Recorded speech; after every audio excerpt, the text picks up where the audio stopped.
बाबा बागेश्वर आजकल बहुत चर्चा में है। हमने सवाल पूछा था, कुछ और सवाल हैं, लेकिन संत समाज उनको लेकर के दो धड़ों में बटा हुआ है। दो धड़ों में इसलिए क्योंकि बहुत सारे लोगों ने समर्थन किया, लेकिन अभी मुक्तेश्वरानंद सरस्वती ने कह दिया कि जोशी मठ आए और जो समस्या है वो खत्म करेगा, तब मैं मानूंगा चमत्कार।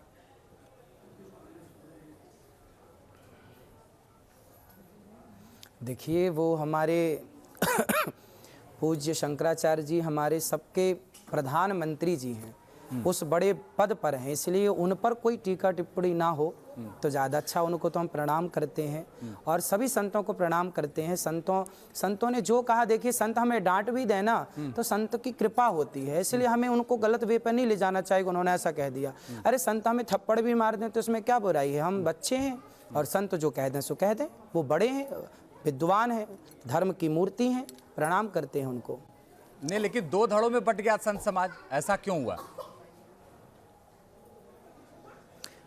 भाई, दो धड़ में तो हमारा शरीर भी बटा हुआ है, ये पूरी प्रकृति दो धड़ में बटी हुई, हमारा मस्तिष्क भी दो धड़ में, अखरोट भी दो धड़ में बटा हुआ है, बादाम भी दो धड़ में बटी है, चने का दाना भी दो धड़ में बटा हुआ है। ये प्रकृति का नियम है। अच्छाई बुराई धर्म एक हो जाना चाहिए। एक कैसे हो सकता है? यदि एक हो जाए तो हाँ, वही, यदि हम एक हो जाएं तो सतयुग नहीं आ जाएगा, फिर कलयुग तो रोएगा फिर बैठा बैठा कि हे प्रभु क्या कर रहे हो आप। तो एक ये कलयुग नहीं होने दे रहा है, क्योंकि कलयुग नहीं चाह रहा है ये सब। लेकिन सनातन धर्म तो हमें शांति सिखाता है, और लेकिन वो कहते हैं कि नहीं, जिनको रामचरितमानस से के कुछ अंशों से दिक्कत है वो देश में ना रहें।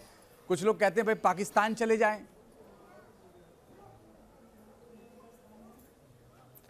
हाँ तो ठीक है भाई, जिसे सनातन धर्म पर बिलीव नहीं है, जो सनातन का विरोधी है, तो सनातन के विरोधी तो सारे पाकिस्तान में ही रहते हैं, तो ऐसे लोगों को पाकिस्तान ही जाना चाहिए, इसमें क्या बुराई है।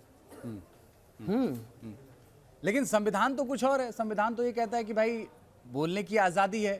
संविधान ये कहता है कि हम यहाँ रह सकते हैं, बहुत सारे लोग, सेकुलर देश है ये। हाँ तो रह सकते हैं, रह ही तो रहे हैं वो, किसी के कहने से कौन जा रहा पाकिस्तान। बातें हैं कसमें वादे, आपने गाना सुना होगा, आपको सुना देता हूँ। कसमें वादे प्यार वफा सब, बातें हैं बातों का क्या, ये सब बातें हैं। इन बातों का कि तुम पाकिस्तान चले जाओ, कौन गया? सब बातें हैं, कल मिल के घुल के एक ही रहेंगे। इसलिए ये सब बातों में कोई अर्थ नहीं है। इन बातों को दरकिनार करना चाहिए, इग्नोर करना चाहिए और प्रेम से मिलजुल के रहना चाहिए। झगड़े में कुछ नहीं मिलना। सनातनियों को एक रहना चाहिए और एक बात करनी चाहिए, है ना। यदि कोई गलती कर रहा है उसे समझा दो और उसकी बात को ज़्यादा तूल ना दिया जाए, क्योंकि अज्ञानवश सब छोटा बच्चा किसी को गालियाँ देने लग जाएं तो थोड़ी उसको विवाद करेंगे। अरे बच्चा अज्ञानी है, उसके जब समझ आएगी तो ठीक हो जाएगा। तो अभी इनको इग्नोर किया जाए इन बातों को। जब वक्त आएगा, समय देखो, एक गुरु समझाता है, एक समय समझाता है। यदि गुरु समझाता है तो समझा करके इम्तिहान लेता है, और समय जब सिखाता है ना तो इम्तिहान लेकर के सिखाता है। तो समय तो देखो, समय पुरुष बली नहीं होता है, समय होत बलवान, भीलन गोपी लूट लई वही अर्जुन वही बाण।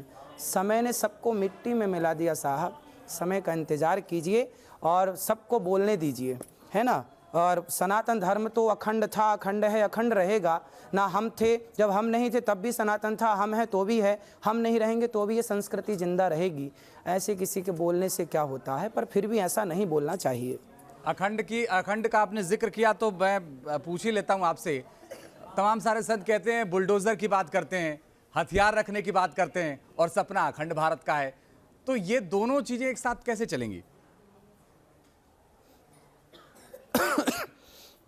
भाई, हनुमान जी गदा रखे हैं कि नहीं?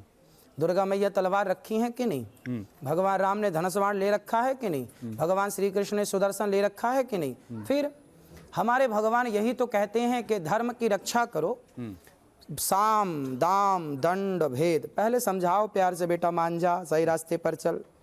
ना माने तो पैसा दे के मनाओ, भाई पैसा ले ले, टॉफी खा लेना, लॉलीपॉप खा लेना, अब शांत रहे। दाम साम दाम समझाओ।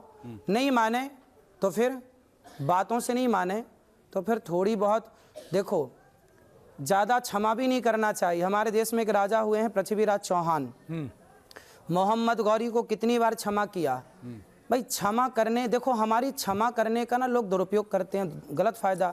भाई एक बार ठीक था पृथ्वीराज चौहान को, 2 बार 3 बार 4 बार 15 बार बताओ क्षमा कर रहे हैं, 16 बार क्षमा कर रहे हैं।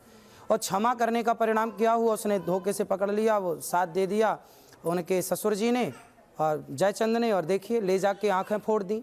तो अति सर्वत्र वर्जय, दया की भी अति, आप इतने दयावान होना ज़रूरी है। हमारे यहाँ तो दया धर्म का मूल है, पाप मूल अभिमान। दया हो, पर जो दया का पात्र हो उस पर दया की जाए।